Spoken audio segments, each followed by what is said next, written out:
Hello मित्रों और भाइयों बहनों, आप सभी को मेरा नमस्कार।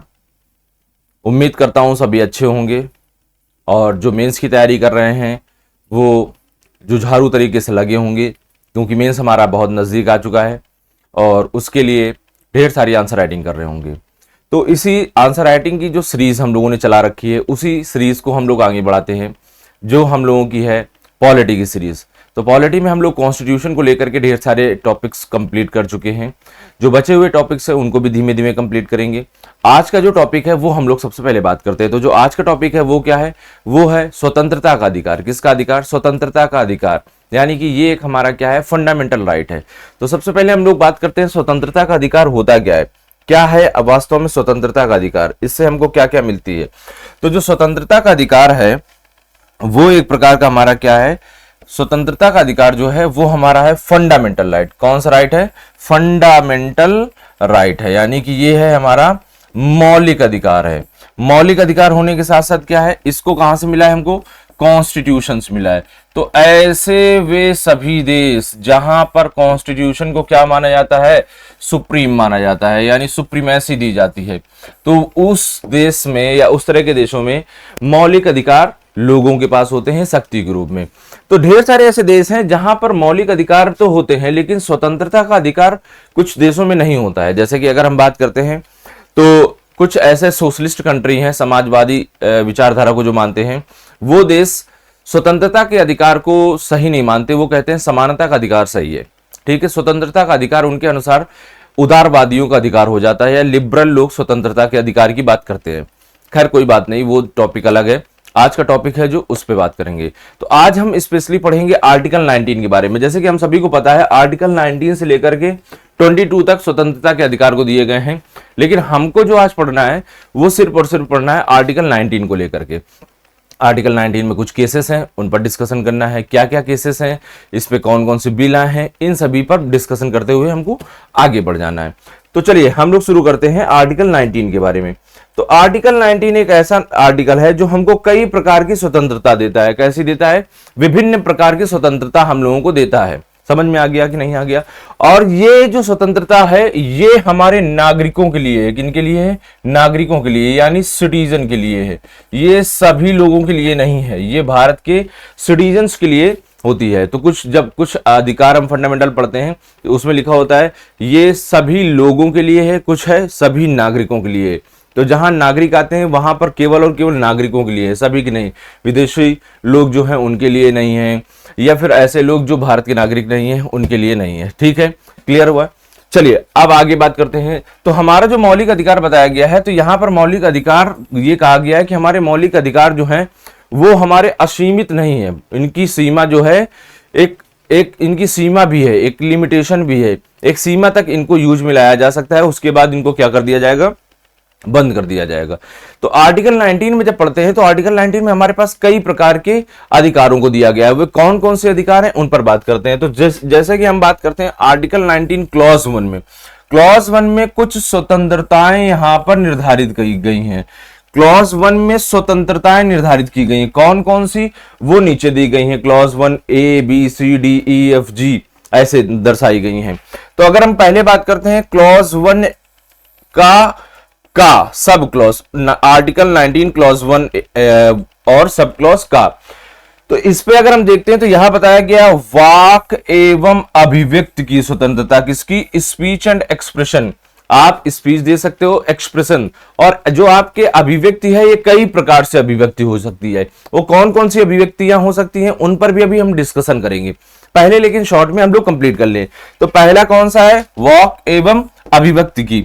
दूसरा क्लॉज 1 सब क्लॉज खा। इसमें क्या बताया गया है? शांतिपूर्ण, पीसफुल, बिना हथियारों के एकत्र होने की स्वतंत्रता। समझ में आ गया कि नहीं आ गया? बिना हथियारों के, बिना वायलेंट एक्शन के आप ग्रुपिंग कर सकते हो, एक साथ एकत्र हो सकते हो, उसकी स्वतंत्रता दर्शाई गई है। तीसरी जो है ये सब क्लॉज ग में आ जाती है। सब क्लॉज ग में क्या है? संगठन बनाने की स्वतंत्रता। आप क्या कर सकते हो? संगठन बना सकते हो। इसी संगठन के चलते यहां पर एक और जोड़ा गया है कोऑपरेटिव सोसाइटीज। जिनको 97th कॉन्स्टिट्यूशन अमेंडमेंट एक्ट में जोड़ दिया गया था, कोऑपरेटिव सोसाइटीज जिनको डीपीएसपी में भी जोड़ा गया है, फंडामेंटल राइट्स दोनों में जोड़ा गया है। ये क्या है, इनको डीपीएसपी में हम लोग बात करेंगे।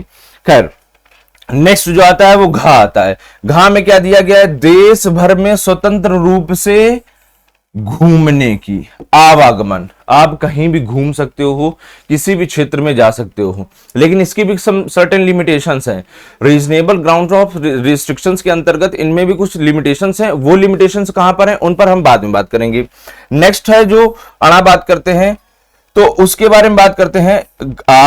19 सब क्लॉज 1 सब क्लॉज अंगा के बारे में बात करते हैं। तो यहां किस देश भर में कहीं भी हम क्या कर सकते हैं, निवास कर सकते हैं, रह सकते हैं, अपना घर बसा सकते हैं, लेकिन इसमें भी कुछ लिमिटेशंस हैं।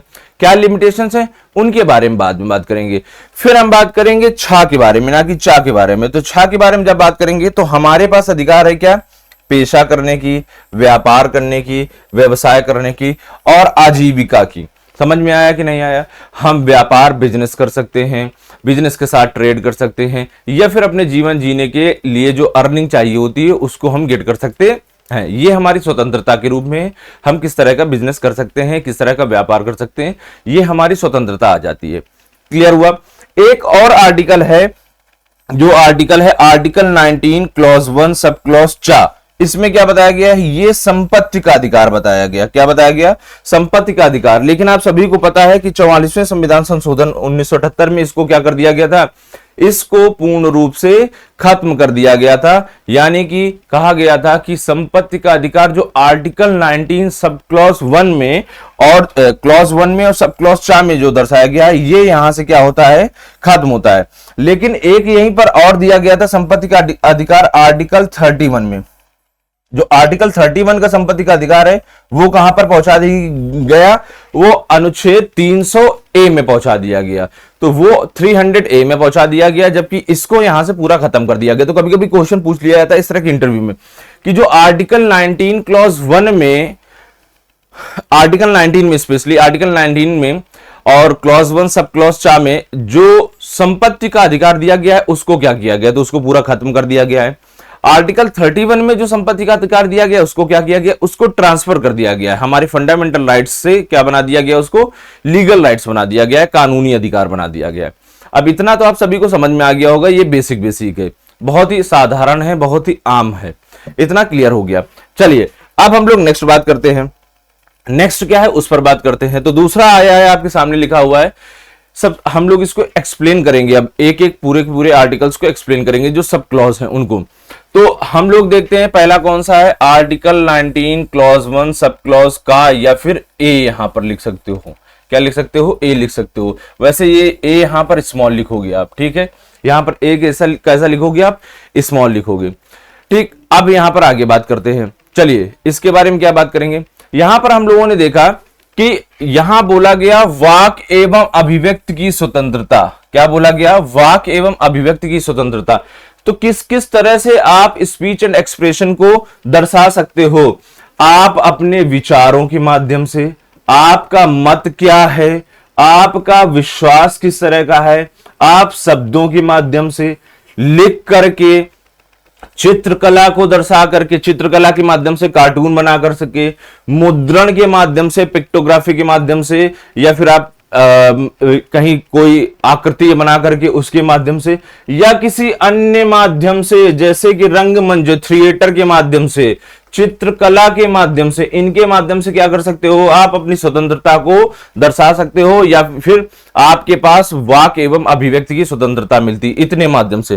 तो हम कहते हैं वाक एवं अभिव्यक्ति की स्वतंत्रता विचार से दर्शा सकते हो, मत से, विश्वास से, शब्दों से, लेखन से, चित्रकला से, मुद्रण से, या फिर रंगमंच के माध्यम से भी आप क्या कर सकते हो, इसे व्यक्त कर सकते हो, एक्सप्रेस कर सकते हो। इतने अलग अलग तरीके हैं, किस तरह से आप करोगे ये डिपेंड करता है आपके ऊपर, ठीक है। तो ये तो पहला हमारा पॉइंट हुआ। लेकिन इसके साथ साथ केवल हमारे पास यही नहीं है, अन्य भी चीजें हैं। अन्य चीजें क्या है, यहां पर उस दौरान देखो क्या होता है, समाज में जब चीजों की जरूरत पड़ती तभी उन पर बातचीत की जाती है, बहस की जाती है, या फिर उन चीजों को समाज में इंप्लीमेंट किया जाता है। या उसी तरह साइंस है, हमारे पास आज जो टेक्नोलॉजी है उस तरह के उसके कानून नियम कानून हैं, जो कल टेक्नोलॉजी होगी उसके लिए नियम कानून होंगे। तो वर्तमान में जो टेक्नोलॉजी या फिर जो भी तकनीकी है या फिर समाज में जो चीजें हैं उनके बारे में उसी दौरान बात की जाती है। उस दौरान उतना प्रेस के बारे में बात नहीं की जा रही थी, प्रेस के बारे में बात नहीं की जा रही थी या मीडिया के बारे में बात नहीं की जा रही थी जब संविधान लिखा जा रहा था। तो इस चीज को छोड़ दिया गया। तो एक बार सुप्रीम कोर्ट में इसको पूछा भी गया, किस केस में? रोमेश थापर बनाम मद्रास राज्य। अगर देखते हैं तो एक और है सकल पेपर बनाम भारत संघ, ये दो है। ये एक इधर लिखा हुआ है रोमेश थापर बनाम मद्रास राज्य और एक दूसरा क्या है, सकल पेपर बनाम भारत संघ। इसमें पूछा गया कि क्या सुप्रीम कोर्ट ने कहा, सुप्रीम कोर्ट से पूछा गया कि भाई साहब, रिस्पेक्टेड सुप्रीम कोर्ट, क्या भारत में प्रेस की स्वतंत्रता है या प्रेस की स्वतंत्रता क्या फंडामेंटल राइट में आती है? क्या उसे अनुच्छेद 19 के अंतर्गत रखा जा सकता है? प्रेस की स्वतंत्रता जो है उसको सुप्रीम कोर्ट ने कहा कि जो प्रेस की स्वतंत्रता भी है वो भी अनुच्छेद 19 क्लॉज 1 सब क्लॉज का के अंतर्गत आएगी। आप समझ में आ गया कि नहीं आ गया? अब अगर पूछा जाता है कि क्या अनुच्छेद 19 में सोशल मीडिया को भी कवर किया जाता है, जो सोशल मीडिया है, इंटरनेट से संबंधित जो चीजें आप यूज कर रहे हो उनको क्या कवर किया जाता है? यस, इसको भी कवर किया जाता है। तो आप इस तरह से पढ़ोगे कि भैया प्रेस की स्वतंत्रता फंडामेंटल राइट कब बताई गई या फिर किस आर्टिकल में है? तो ये article 19 clause 1 sub clause A में है। और ये बताया कब गया है? ये बताया गया है हमारा कब? ये बताया गया है रोमेश थापर बनाम मद्रास राज केस में जो 1949 को हुआ था। ठीक है, तो इसमें सुप्रीम कोर्ट ने कहा कि यह भी एक मौलिक अधिकार है। अगर पूछा जाएगा क्या जो सोशल मीडिया है वो, हाँ, वो भी एक हमारा मौलिक अधिकार है। तो article 19 clause 1 sub clause A के बारे में इतना कुछ समझ में आ गया कि नहीं आ गया? वाक एवं अभिव्यक्ति की स्वतंत्रता में मेंस में इस तरह का एक आपको केस लिखना होता है। तो प्रेस की स्वतंत्रता से संबंधित जब आप केस लिखोगे तो उसमें क्लियरिटी होती है कि भाई साहब वाकई आपको क्या है, इसके बारे में मालूम है, यानी कि आपको इंफॉर्मेशन इसके बारे में है। नेक्स्ट अगर बात करते हैं तो इसमें कुछ लिमिटेशन लगाई गई हैं। मैंने पहले बताया था कि ये मौलिक अधिकार क्या है, असीमित नहीं है, सीमित है। मतलब इसमें कुछ क्या है, सीमित है। तो आप बातचीत तो कर सकते हो, लेकिन कभी भी स्वतंत्रता की बात आए, भारत की संप्रभुता और अखंडता के खिलाफ आप अपनी स्वतंत्रता का यूज नहीं कर सकते हो कि जब मन में आया तो भारत की संप्रभुता और अखंडता के खिलाफ उल्टा सीधा बोलने लगे, राज्य की सुरक्षा से संबंधित उल्टा सीधा बोलने लगे, विदेशी देशों के साथ जिनके साथ हमारे मैत्रीपूर्ण संबंध है, जैसे कि हम बात करते हैं इंडो रसिया या फिर बात करते हैं इंडिया इजराइल, क्या बात करते हैं, इजराइल, ये ऐसे देश हैं जिनके साथ हमारे क्या हैं, अच्छे संबंध हैं। तो आपके पास ये स्वतंत्रता नहीं है कि भैया आप लिख करके इन्हीं के अगेंस्ट बोलना शुरू कर दें, ये गलत होगा, लिमिटेशन होंगी। नेक्स्ट बोला जाए सार्वजनिक व्यवस्था को भंग करना। अभी आप क्या करो कि ऐसा कुछ बोलने लगो या एक्सप्रेस करने लगो जिससे सार्वजनिक व्यवस्था जो है हमारी क्या होने लगे, वो डिस्टर्ब होने लगे। तो ऐसी स्वतंत्रता क्या होती है, फंडामेंटल राइट नहीं होती है। अपराध को बढ़ावा न देना, आपके माध्यम से अगर कोई ऐसी स्पीच दी जा रही है जिसके माध्यम से क्या हो रहा है, अपराध को बढ़ावा दी जा रहा है, हेटरेड स्पीच दी जा रही है। जैसे कि आप देखते हैं कभी कभार इस तरह के अधिकारों को कुछ मिलिटेंट ऑर्गेनाइजेशन जो हो जाते, कभी कभार देशों में बन जाते हैं या भारत में बन जाते हैं, वैसे तो अभी नहीं है, नष्ट कर दिए गए सभी। तो वो लोगों को भड़काने में इसी तरह के वाक्यों का, जो खासतौर पे सरकार या सेना के अगेंस्ट जा सकते हों, उस तरह के शब्दों का प्रयोग करके लोगों को भड़काते थे और कहते थे कि भैया हमारे पास क्या है, स्वतंत्रता है, अधिकार है, उसका हम प्रयोग कर सकते हैं। तो ये कहीं ना कहीं से एक गलत तरीका है। उसके बाद अगर हम बात करते हैं भारत में नैतिकता या शालीनता के खिलाफ कोई भी ऐसा आपने भाषण दिया, एक्शन लिया, कार्टून बनाया जो कहीं ना कहीं इनको क्षत करता है, तो क्या होगा, इनको अगर क्षति होगी तो वो क्या होगा, आपके freedom of right of freedom को छीन लिया जाएगा, यानी कि वो आपके अगेंस्ट एक्शन लिया जाएगा। मानहानि या अपमान करना, अब देखो क्या होता है, मानहानि क्या होता है, आप जब सरकार के अगेंस्ट में बोलने लगते हो तो मानहानि होता है। तो उसमें क्या किया जाता है, वो भी आपकी स्वतंत्रता को छीन लेता है। अपमान करना, आप बिना वजह किसी को डिफेम कर रहे हो, जैसे कि अभी हाल में ही डिफेमेशन के चलते राहुल गांधी जी पर केस कर दिया गया था। तो राहुल गांधी ने नरेंद्र मोदी जी को, यानी हमारे भारत के प्रधानमंत्री को डिफेम किया था, उसके चलते केस किया गया था। तो आप बिना वजह, बिना लीगल आपके दस्तावेज या प्रूफ के आप इस तरह से किसी को भी आप क्या डिफेम नहीं कर सकते हो, अदरवाइज आपके खिलाफ एक्शन ले लिया जाएगा। ठीक है, चलिए इतना हम लोगों ने कंप्लीट किया। अब आगे हम लोग कंप्लीट करते हैं। आगे क्या कंप्लीट करते हैं, हम लोगों ने सोशल मीडिया के बारे में कहा। तो जब सोशल मीडिया का हमारे यहाँ प्रचलन शुरू हुआ तो वो थोड़ा सा लेट में शुरू हुआ, क्योंकि इंटरनेट हमारे यहाँ तब था नहीं।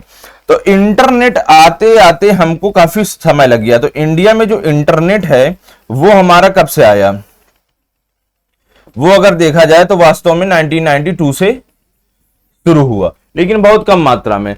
उस दौरान तो नहीं, लेकिन धीमे धीमे जब 2G आने की बात आई, 2000 में हमारे यहाँ 2G को रिलीज किया गया था, 2G स्पेक्ट्रम को रिलीज कर दिया गया था। तो उस दौरान क्या होता था कि लोगों ने इंटरनेट का प्रयोग करना शुरू कर दिया था, और इंटरनेट का प्रयोग करना शुरू कर दिया था तो उसमें कुछ सोशल मीडिया प्लेटफॉर्म उस दौरान भी बन गए थे। तो उस दौरान कुछ कानून बनाया गया जिनको हम बोलते हैं आईटी एक्ट। क्या बताया गया, एक अधिनियम लाया गया, वो क्या है, IT act, information and technology act 2000। इसमें कुछ खास चीजें बताई गई। इसमें कहा गया कि यह इंटरनेट और संचार के हर एक पहलू से संबंध है। इस एक्ट में एक बताया गया कि यह जो एक्ट है वो इंटरनेट में अगर कोई भी काम कर रहे हो, आप मेल भेज रहे हो, वॉइस मैसेज भेज रहे हो, बातचीत कर रहे हो, वीडियो कॉन्फ्रेंस कर रहे हो, ये XYZ व्हाट्सएप, उस दौरान तो ये सब थे नहीं, लेकिन या अभी कोई भी अगर मीडिया सोशल मीडिया का प्लेटफॉर्म है, वहां पर अगर आप किसी भी प्रकार की ऐसी बातचीत कर रहे हो जो कहीं ना कहीं से लोगों के अगेंस्ट है या आर्टिकल 19 सब क्लॉज 2 के अगेंस्ट है, तो वो आपके आईटी एक्ट के अंतर्गत आपकी स्वतंत्रता को छीनेगा, यानी वो स्वतंत्रता नहीं मानी जाएगी और आपके खिलाफ एक्शन लिया जाएगा। समझ में आया? तो किस तरह से एक्शन लिया जाएगा, देखिए इसमें एक धारा जोड़ी गई, कुछ समय बाद धारा जोड़ी गई, धारा 66 क्लॉज ए, ठीक है, इसको जोड़ा गया 2008 में, इसमें अमेंडमेंट किया गया और इस धारा में कुछ खास परिवर्तन कर दिए गए। क्या परिवर्तन किए गए? परिवर्तन यह किया गया कि कहा गया इसके तहत यदि कोई व्यक्ति कंप्यूटर या संचार उपकरण जैसे मेल आदि का उपयोग करके अपराध, असुविधा, खतरा या बाधा, किसी को अपमान करना, किसी को चोट पहुंचाना, चोट यानी फिजिकली चोट नहीं है, यहां पर आपको इमोशनली चोट पहुंचाना, या फिर शत्रुता या फिर घृणा आदि को बढ़ावा दे रहे हो, क्या क्या, अपराध, असुविधा, खतरा, बाधा, अपमान, चोट पहुंचाना, शत्रुता, घृणा आदि को क्या कर रहे हो, आप बढ़ावा दे रहे हो, तो आपको क्या किया जाएगा, आपको 3 वर्षों के लिए क्या किया जाएगा, जेल में डाला जाएगा और उसके साथ साथ जुर्माना भी लगा दिया जाएगा। क्या लगा दिया जाएगा? जुर्माना भी लगा दिया जाएगा। लेकिन प्रॉब्लम तो ये थी कि भाई कैसे ये डिसाइड होगा कि हमने किसी को डिफेम किया, कैसे ये डिसाइड होगा कि हमने किसी को चोट पहुंचाई, कैसे ये डिसाइड होगा कि हम समाज के लिए खतरा उत्पन्न कर रहे हैं, कैसे ये डिसाइड होगा कि हम सामाजिक प्रक्रियाओं में बाधा डाल रहे हैं। इसका कोई लिमिटेशन होगी कि नहीं होगी, इसको क्लासिफाई नहीं किया गया अच्छे से कि भैया हम कितना बोले ताकि हमारी स्वतंत्रता बनी रहे और इससे ज्यादा बोलने पर हमारी स्वतंत्रता को छीन लिया जाए, ऐसा कहीं कोई क्लियरिटी नहीं थी। यानी कि ये लॉ जो था वो क्लियर नहीं था, अगर हम बोल सकते हैं दूसरे तरीके से, तो इसका कहीं ना कहीं से गलत उपयोग होने वाला था और एक समय इसका गलत उपयोग हुआ। किस तरह से गलत उपयोग हुआ इसके बारे में हम बात करते हैं। तो एक बार की बात है, बात क्या है, ये बात है अगर आपको पता होगा बाला साहब ठाकरे के बारे में। किसके बारे में? बाला साहब ठाकरे के बारे में। तो बाला साहब ठाकरे जी जब उनकी मृत्यु हुई तो उनका अंतिम संस्कार के दौरान मुंबई में एक बड़ी सी रैली निकाली गई थी। तो उस रैली में जब निकाला गया तो ठाकरे जी की रैली, जो अंतिम संस्कार की रैली थी, उसमें 2 लड़कियां थी। उन 2 लड़कियों ने इस पर थोड़ा सा गलत बोल दिया, कहीं ना कहीं से उनके खिलाफ गलत बोल दिया या फिर फेसबुक में गलत पोस्ट कर दिया गया। कहा कि ये तरीका गलत है, इससे लोगों को थोड़ा सा दिक्कत हो रही है, समाज में जो सोशल ऑर्डर है वो डिस्टर्ब हो रहा है, ये सारी की सारी चीजें बात की गई। तो इससे क्या हुआ, जो शिवसेना थे, शिवसेना के लोगों में थोड़ा सा एक कहीं ना कहीं से असंतुष्टि व्याप्त हुई। लोगों को लगा कि बाला साहब ठाकरे जो शिवसेना के अध्यक्ष रहे हैं या फिर शिवसेना को जिन्होंने स्टैंड किया है, उन्हीं के अगेंस्ट ऐसा बोला जा रहा है, यानी कि इन दोनों लड़कियों को क्या करो। एक लड़की ने बोला था, एक ने उस पर कमेंट कर दिया था, तो इन लोगों के खिलाफ, इन लड़कियों के खिलाफ एक्शन लेना चाहिए। तो अगेन वही आईटी एक्ट जो 2000 में आया था, उसमें 2008 में सेक्शन 66A जोड़ा गया था, उसके तहत क्या किया गया, इनके खिलाफ एक्शन ले लिया गया। और एक्शन क्या लिया गया, इनको जेल में डाल दिया गया। कहा गया कि भैया आप आईटी एक्ट का उल्लंघन कर रही हो, आपको ऐसा नहीं बोलना चाहिए था, जो कहीं ना कहीं से लोगों को आहत पहुंचाए। अब प्रॉब्लम हो गई, ये तो जेल में चली गई। लेकिन जेल में चली जाने से होता क्या है ना, कभी कभार जब मुसीबतें आती हैं तो कोई ना कोई नया वो समाधान भी लेकर के आती हैं। शायद आपके लिए ना हो तो किसी दूसरे के लिए हो, लेकिन वो समाधान लेकर के भी आती हैं। क्लियर हुआ? तो इसी से संबंध में एक केस बन गया। केस क्या बन गया? कहा गया कि भाई साहब ये तो कहीं कोई लॉजिक हुआ है नहीं कि आप कल को कह दो कि भाई साहब हमने कोई कमेंट किया मोदी जी को लेकर के, मोदी जी आप सही से काम नहीं कर रहे हैं, इसमें हमको आईटी एक्ट के सेक्शन 66A में के तहत उठा करके हमको क्या करो, जेल में डाल दो। ऐसा थोड़ी ना तरीका होता है, ये गलत तरीका है, इनवैलिड तरीका है, ये कॉन्स्टिट्यूशनल नहीं है। ठीक है, इस पर एक केस हुआ। केस क्या हुआ? एक श्रेया सिंघल बनाम भारत संघ केस हुआ, और इस पर सुप्रीम कोर्ट का निर्णय कब आया? 29 मार्च 2015 को आया।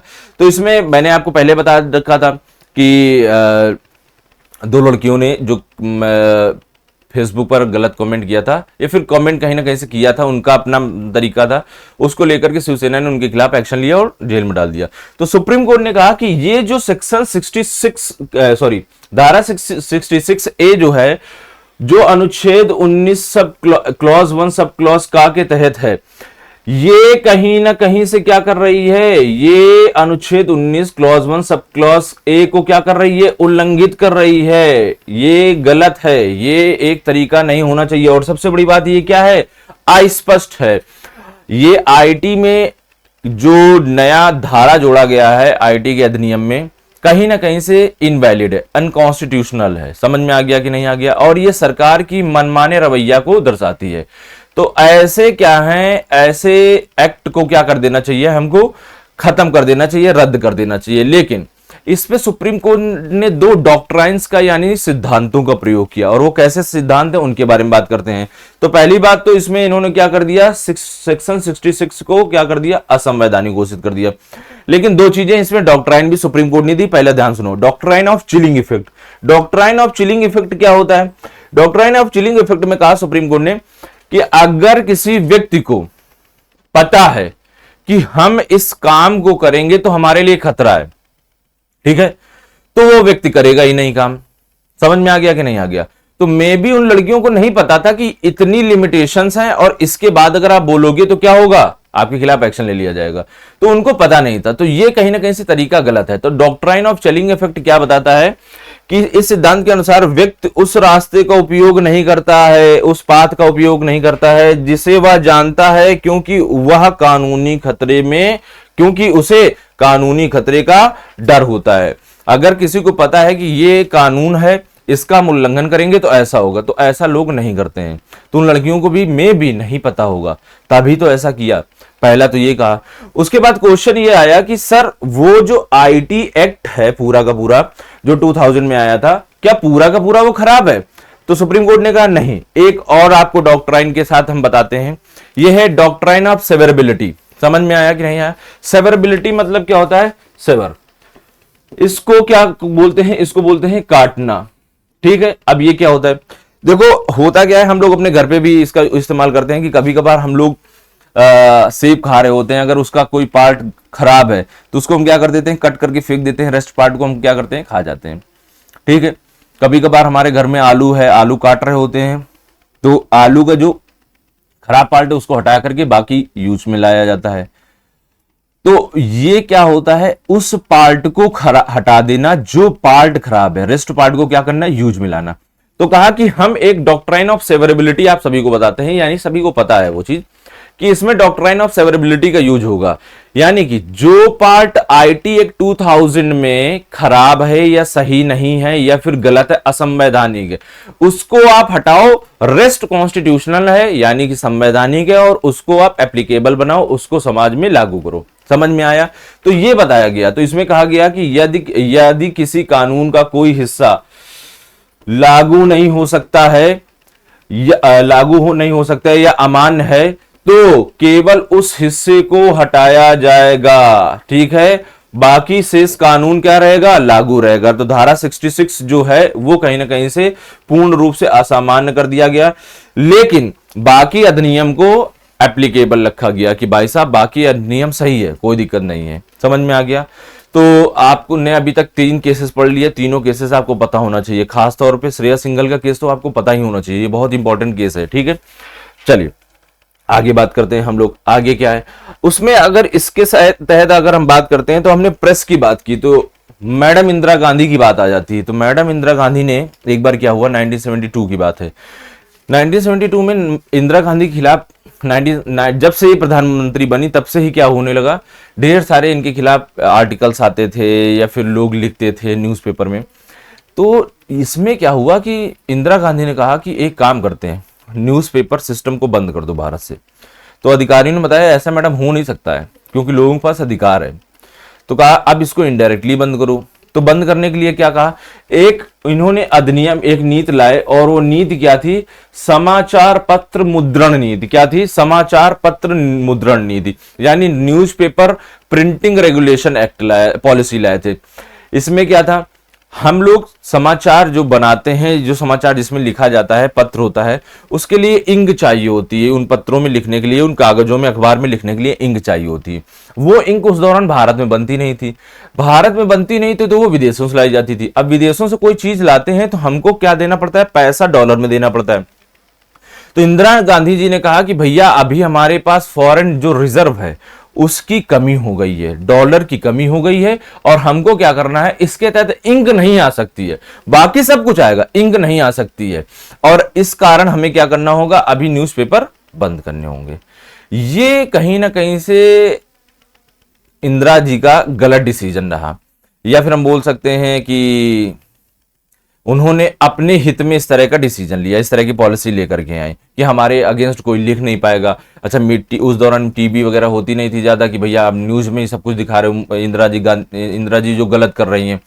तो ये कहीं ना कहीं से लेकर के आए। उन्होंने बताया कि विदेशी मुद्रा की कमी हो जाने के कारण प्रिंटिंग में उपयोग करने वाले जो चीजें हैं, इंक है, उसको हम नहीं ला सकते हैं। ठीक है, इस पर एक केस हो गया। वो कौन सा है, बेनेट कोलमैन बनाम भारत संघ एक केस हुआ, और वो निर्णय कब आया, 30 अक्टूबर 1972 को इसका निर्णय आया।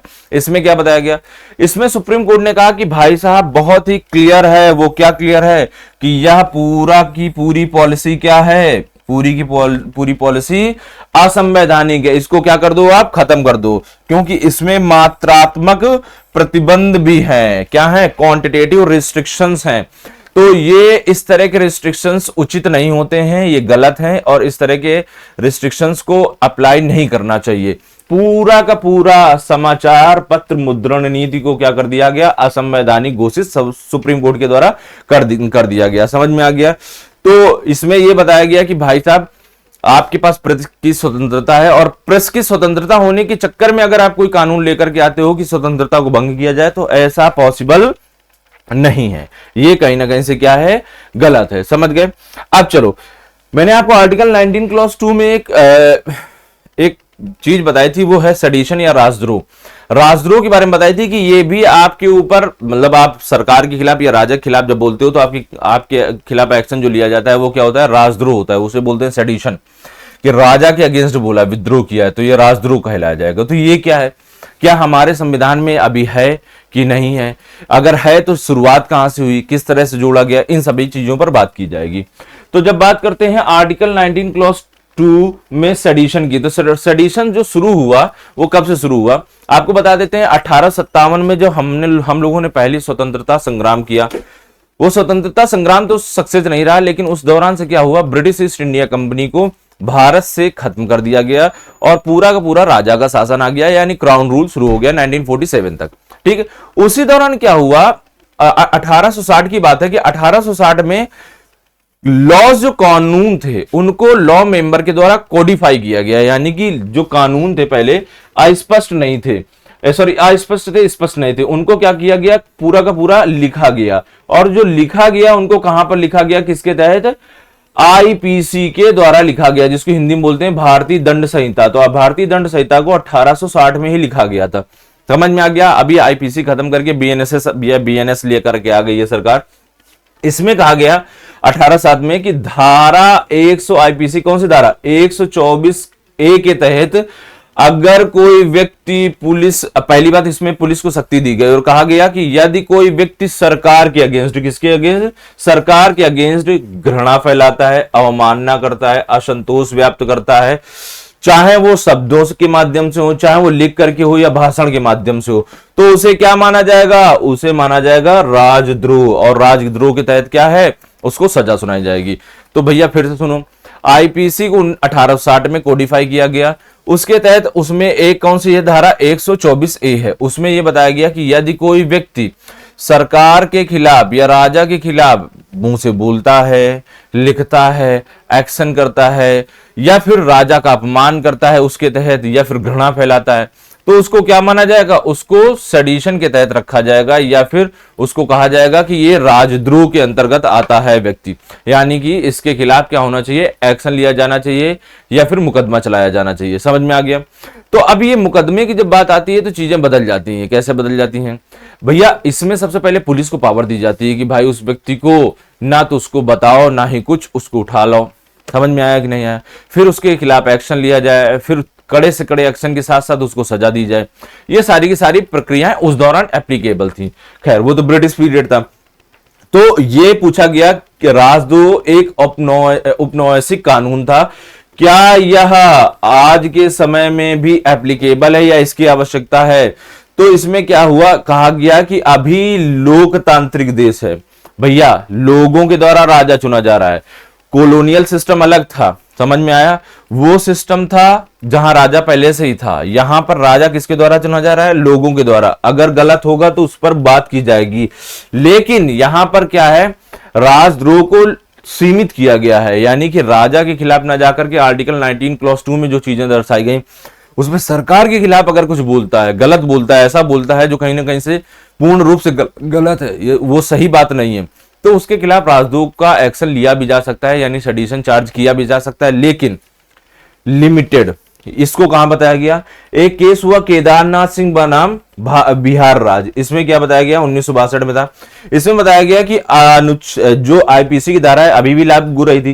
कहा गया आईपीसी की धारा 124A जो है संवैधानिकता को दर्शाती है, लेकिन किस तरह से संवैधानिक है, ये संवैधानिक है उस तरह से जब इसका उपयोग केवल तभी किया जाए जब वास्तव में सरकार के अगेंस्ट क्या हो, एक्शन लिया गया हो, और जो एक्शन वाजिब ना हो। समझ में आया कि नहीं आया। यानी कि पूरी बात को फिर से अगर हम बताते हैं तो ये क्या है, राजद्रोह का सिस्टम शुरू होता है कब से, ब्रिटिश पीरियड से। 1860 में आईपीसी को कोडिफाई किया गया। उसमें 124A सेक्शन दिया गया। उसमें कहा गया कि पुलिस के पास इतनी पावर है कि अगर कोई व्यक्ति राजद्रोह के माध्यम से पकड़ा जाता है तो उसको क्या करो, आप उसको सजा सुना सकते हो या फिर जजेस के सामने पेश कर सकते हो, जजेस सजा सुनाएंगे।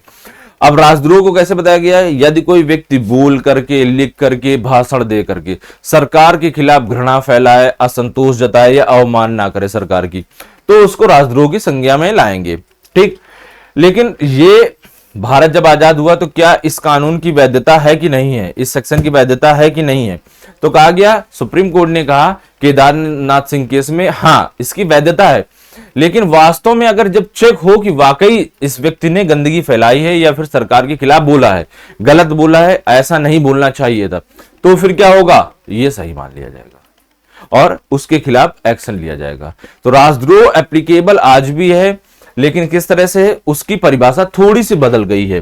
ठीक है, चलिए, तो ये केस भी हमारा कंप्लीट होता है। अब दूसरा आता है, दूसरा क्या है, अनुच्छेद 19 क्लॉज 1 सब क्लॉज खा या फिर बी। इसमें मैंने क्या बताया था, शांतिपूर्ण तरीके से बिना हथियारों के एकत्र होने का अधिकार है। हम क्या कर सकते हैं, असेंबली बुला सकते हैं, पीसफुल शांतिपूर्ण तरीके से क्या करेंगे, असेंबली बुला लेंगे, असेंबली को गठित कर सकते हैं। पहले भी होता था, उस पर अपनी डिस्कशन होती थी। अब असेंबली में क्या क्या है, हम जुलूस भी निकाल सकते हैं, रैलियां भी निकाल सकते हैं और प्रदर्शन भी कर सकते हैं, लेकिन सभी कैसे होने चाहिए, शांतिपूर्ण तरीके से। उत्तर प्रदेश में अगर आप शांति फैलाए तो इसका तो ट्रीटमेंट अलग ही होता है, सभी को पता है। ठीक है, यह शांतिपूर्ण विरोध का अधिकार देता है। अगर आप चाहते हो सरकार का विरोध करना, तो शांतिपूर्ण तरीके से करो। समझ में आ गया कि नहीं आ गया। लेकिन यहां पर अगर आप बात करोगे हड़ताल, क्या होता है, हड़ताल का अधिकार। तो यह मौलिक अधिकार नहीं आता है। आप शांतिपूर्ण तरीके से हड़ताल किसी सरकार के या कंपनी के खिलाफ कहते हो कि हम बैठ जाएंगे, हड़ताल करेंगे, यानी हमारी बातों को माना जाए तभी हम काम करेंगे, तो भैया वो मौलिक अधिकार नहीं हो सकता। क्यों? क्योंकि कल को आप कहने लगो हम सरकार के खिलाफ हम धरना करेंगे या हड़ताल करेंगे, शांतिपूर्ण तरीके से करेंगे और कहेंगे कि हमारी सैलरी 2 लाख रुपए होनी चाहिए, जो पॉसिबल नहीं है। तो इस तरह के अधिकारों को मौलिक अधिकार नहीं माना जाता है। लेकिन लेकिन लेकिन ये क्या है? स्टैच्यूटरी राइट है, यानी कि वैधानिक अधिकार है। समझ में आया? अधिकार है, मौलिक अधिकार नहीं है। ठीक है, अब इसको भी दर्शाया गया है। इसको कहां? धारा 144, जो आईपीसी की धारा थी वो 144, और जबकि बीएनएस में 163 में यह दर्शाया गया है कि यदि कोई व्यक्ति देश की संप्रभुता, अखंडता, सार्वजनिक व्यवस्था, 3 चीजें, संप्रभुता, अखंडता और सार्वजनिक व्यवस्था के खिलाफ जाता है, तो सरकार इस शक्ति का उपयोग करके उन लोगों को क्या कर सकती है? प्रतिबंधित कर सकती है। तो आप देख रहे हो कि कभी कभार क्या होता है कि लोग जुलूस निकालते हैं, रैलियां निकालती हैं, पुलिस वाले आके उनको मारना शुरू कर देते हैं। तो सरकार के पास पावर दी जाती है, यदि वो क्या हो रही हो, वो जुलूस, रैली या फिर प्रदर्शन सरकार की संप्रभुता, अखंडता या सार्वजनिक व्यवस्था को क्या कर रही हो? हार्म कर रही हो, जो पहले आईपीसी की धारा 144 में थी, बाद में उसे बीएनएसएस 163 में दर्शाया गया। चलिए, ये तो हमारा हो गया बी। अब बात करते हैं सी के बारे में। तो article 19 clause 1 sub clause C के बारे में बात करते हैं, या सी या गा के बारे में बात करते हैं। तो यहां पर बताया गया सभी नागरिकों को कहा गया आप संगठन बना सकते हो, ग्रुपिंग कर सकते हो, क्या कर सकते हो? ग्रुपिंग कर सकते हो, और आप या संघ बना सकते हो, उसी तरह का यूनियन वगैरह कोई बना सकते हो। लेकिन इसमें इसका मतलब क्या है? यहां पर आप ग्रुपिंग का मतलब समूह होगा, संगठन होगा, या फिर राजनीतिक दल, पॉलिटिकल पार्टी लोग बनाते हैं कि नहीं बनाते हैं कि भैया हमारी पॉलिटिकल पार्टी ये है, XYZ है। समझ में आया? इसी में जोड़ा गया 97वें संविधान संशोधन 2011 के तहत इसमें जोड़ा गया सहकारी समितियां। तो ये कभी कभार पूछ लिया जाता है कि ये अब फंडामेंटल राइट है कि नहीं है? हाँ है। किस में दिया गया है? अनुच्छेद 19 में। अनुच्छेद 19 के किस क्लॉज में दिया गया है? क्लॉज 1 में। किस सब क्लॉज में दिया गया? अनुच्छेद 19 के क्लॉज 1 सब क्लॉज सी में या फिर गा में दर्शाया गया है, जिसे कब जोड़ा गया था? संविधान संशोधन 97वें में जोड़ा गया था, जो 2011 में आया था। लेकिन इसमें भी कुछ नोट है, इसमें भी लिमिटेशन है। अवैध गतिविधियां रोकथाम, यानी कि अनलॉफुल एक्टिविटीज प्रिवेंशन एक्ट 1967 के तहत कहा गया कि संगठनों पर प्रतिबंध भी लगाया जा सकता है यदि वे देश की संप्रभुता, अखंडता के अगेंस्ट हो, सार्वजनिक व्यवस्था के अगेंस्ट हो, नैतिकता के अगेंस्ट हो, और एक नया पॉइंट क्या हो गया? अगर वो क्या है? आतंकवादी संगठन है। तो कल को आप संगठन बनाने लगो और वो ऐसा संगठन हो जो कहीं ना कहीं से आतंकवादी हो, नक्सलवादी हो, तो क्या होगा? उस पर बैन लगाया जाएगा और उसके खिलाफ एक्शन लिया जाएगा। और फिर आप कहोगे फंडामेंटल राइट हनन होते हैं, तो फंडामेंटल राइट्स को हनन होने दो, कोई दिक्कत नहीं। अब बात करते हैं घा की, बात करते हैं। घा में भी बहुत सारी चीजें दी गई हैं। कहा गया है सभी नागरिकों को भारत के किसी भी क्षेत्र यानी पूरे क्षेत्र में स्वतंत्र रूप से आवागमन, आ सकता है, जा सकता है, आने और जाने की क्या है? छूट है। भारत की टेरिटरी के अंदर, पूरी की पूरी टेरिटरी के अंदर छूट है। इसमें क्या है? भारत के बाहर अगर आप जाते हो तो वहां पर आर्टिकल 19 नहीं एप्लीकेबल है। ये कहां कहा गया कि भारत की जो टेरिटरी है उसके अंतर्गत। समझ में आ गया कि नहीं आ गया? जब आप बाहर जाते हो तो वो आपकी पर्सनल लिबर्टी आ जाती है, वो अनुच्छेद 21 में दर्शाई गई है। वो पर्सनल लिबर्टी है और अनुच्छेद 21 में दर्शाई गई है। लेकिन यहां पर भी कुछ क्या है? प्रतिबंध है। समझ में आया? जिसको बोलते हैं रीजनेबल ग्राउंड्स ऑफ रिस्ट्रिक्शन, उचित प्रतिबंधों के आधार पर कुछ चीजें दर्शाई गई हैं। वो क्या है? कहा गया सामान्य जनता के हित में चीजें होनी चाहिए। आप ऐसी जगह न जाओ जहां पर गंदगी हो, या फिर गंदगी मतलब जहां पर आपके खिलाफ एक्शन लिया जाए, फिर आप रोते फिरो। समझ में आ गया? जैसे सेंटिनल आइलैंड पहुंच गया, कहा कि भैया हमारा देश है, हम जाएंगे, फिर जाओगे तो वापस आओ या ना हो, ये फिर सरकार की जिम्मेदारी नहीं होती है। वहां पर फिर फंडामेंटल राइट की बात न करना। दूसरी बात, ऐसे एरिया जो अनुसूचित जनजातियों के लिए रखे गए हैं, वहां पर थोड़ा आपका आना जाना क्या है? रिस्ट्रिक्शन है। और भी कुछ चीजें हैं। आर्म्ड फोर्सेस जहां पर होती हैं, आर्म्ड फोर्सेस जहां पर हैं, उनकी यूनिट्स हैं, वहां भी नहीं आ सकते हो। नहीं तो आप कहो कि भैया हमारा अधिकार है, हम कहीं भी जा सकते हैं, आ सकते हैं, तो फिर मारे इतना जाओगे कि फिर दिमाग ठिकाने आ जाएगा भैया। समझ रहे हो? तो ये क्या है? अनुसूचित जनजातियों के एरिया में नहीं जा सकते हो, आर्म्ड फोर्सेस के एरिया में नहीं जा सकते हो। अब आप अगर आप घूम रहे हो तो सरकार आपसे क्या करेगी, कुछ चार्जेस वसूलेगी, कहा जाएगा फास्ट ट्रैक। तो फास्ट ट्रैक में बहुत क्लियर कर दिया गया है कि अनुच्छेद 19 क्लॉज 1 सब क्लॉज गा, ये जो फास्ट टैग है इस अनुच्छेद या इस राइट का उल्लंघन नहीं करता। कि आप कह दो कि सर हम तो इस रास्ते पे जा रहे थे लेकिन हमसे चार्ज ले लिया गया, तो भाई साहब आपसे वो चार्ज लिया जाएगा तो वो अनुच्छेद 19 क्लॉज 1 सब क्लॉज घ का उल्लंघन नहीं करेगा, वो आपके लिए क्या है, सही माना जाएगा या फिर कहा जाएगा कि ये सही है। अब अंगा की बात करते हैं। अंगा में क्या दर्शाया गया है, सभी नागरिकों को भारत के किसी भी हिस्से में क्या करने की, निवास करने की आजादी है। क्या करने की, निवास करने की। तो आप कहीं भी निवास कर सकते हो, लेकिन इसमें भी कुछ रिस्ट्रिक्शंस हैं। कैसे, जहां पर सामान्य जनता का हित है वहीं तक, जहां हित नहीं है वहां पर नहीं कर सकते हो। फिर अनुसूचित जनजातियों के क्षेत्र में नहीं कर सकते हो। अगर इसकी बात करते हैं हम तो कुछ अभी चीजें अगर हम देखते हैं, 15 अगस्त 2019 के पहले जम्मू एंड कश्मीर में अनुच्छेद 35A था और उसके तहत वहां के लोग ही वहां पर निवास कर सकते हैं। आप घूम सकते तो, लेकिन निवास वहां के लोग ही कर सकते हैं। वहां के लोग ही वहां पर अपनी संपत्ति बना सकते हैं, नौकरियां गेट कर सकते हैं, रिजर्वेशन पा सकते हैं, ये सारे के सारे वहां के लोग कर सकते थे। तो ये रीजनेबल अब ग्राउंड ऑफ रिस्ट्रिक्शंस में था, लेकिन अभी क्या कर दिया गया है, इसको खत्म कर दिया गया है। ठीक है, उसके साथ साथ कुछ संवेदनशील एरिया है, जैसे कि सेना का एरिया। आप कह दोगे कैंट में बसेंगे तो नहीं, पुरातात्विक एरिया यानी कि ऐसे क्षेत्र जहां पर जो बहुत पुराने हैं, सरकार के द्वारा उनको कंजर्व या प्रिजर्व किया जा रहा है, हेरिटेज साइट्स हैं, वहां पर भी आप नहीं बस सकते हो, क्योंकि सरकार से आपको परमिशन लेनी होगी। कल को आप कह दोगे सर अब हमको जाना है नेशनल पार्क में रहना है, अब हमको नेशनल पार्क में रहना है, तो नेशनल पार्क में आप नहीं बच सकोगे, क्योंकि सरकार ने कहा है रीजनेबल ग्राउंड्स ऑफ रिस्ट्रिक्शन के चलते ऐसे क्षेत्र जहां पर जनता का हित हो वहीं पर रहोगे, हर जगह नहीं रहोगे, वरना फिर आपको झेलना भी पड़ जाएगा। नेक्स्ट, अगर बात करते हैं चा की, सब क्लॉज चा की, तो इसमें कहा गया है सभी नागरिकों को पेशा, व्यवसाय, व्यापार, आजीविका अपनाने का अधिकार है, लेकिन ऐसा अधिकार जो वाकई सही हो। कैसा, इसमें भी रीजनेबल ग्राउंड्स ऑफ रिस्ट्रिक्शंस है। पेशे से संबंधित वैधानिक योग्यता होना चाहिए। अभी आप कह दोगे कि डॉक्टर हमको बनना है, हमारे यहाँ एक है प्रिंशु भैया, तो कहेंगे हमको, हमारे एक जाने वाले हैं प्रिंशु भैया, कहेंगे हमको सर डॉक्टर बनना है, अपने नाम के आगे डॉक्टर लगाना है, एक मेडिकल स्टोर भी खोल के बैठ जाना है।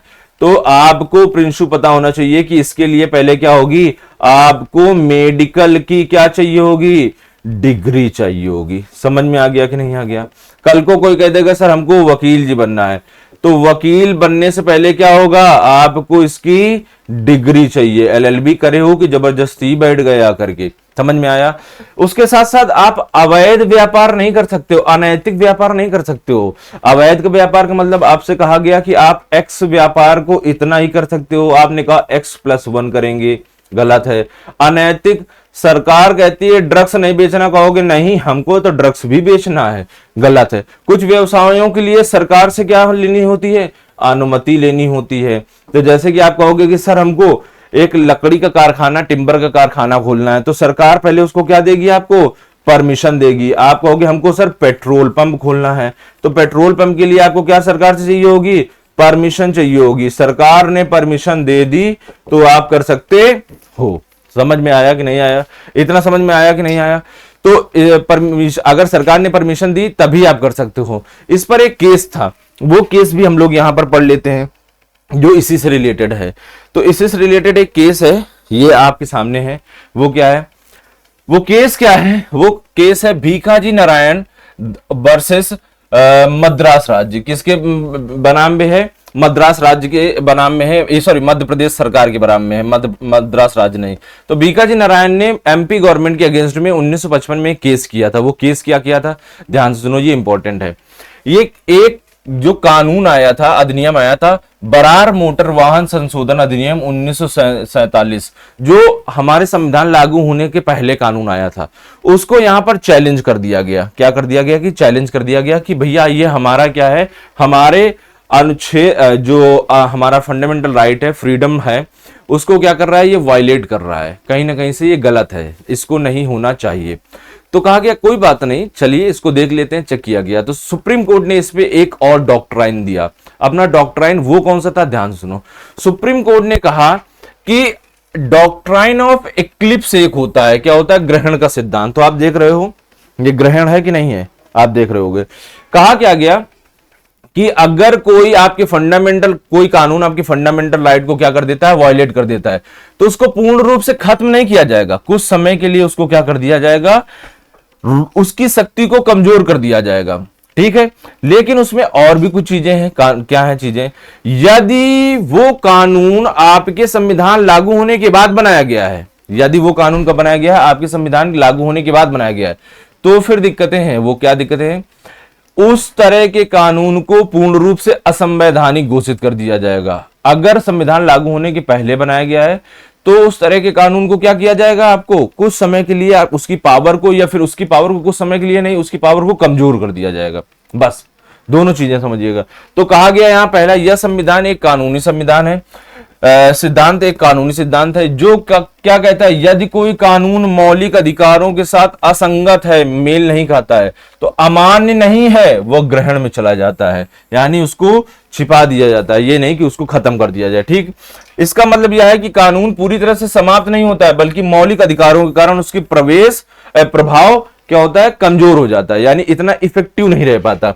यदि संविधान में संशोधन करके संघर्ष को हटाया जा सकता है तो कानून फिर से वैध हो जाएगा, यानी कि इसमें कुछ संशोधन कर दिया जाएगा जिससे फंडामेंटल राइट वायलेट नहीं होंगे, तो उसको क्या कर दिया जाएगा, फिर से लागू कर दिया जाएगा। समझ में आया कि नहीं आया। इसके साथ साथ कुछ और चीजें बताई गई।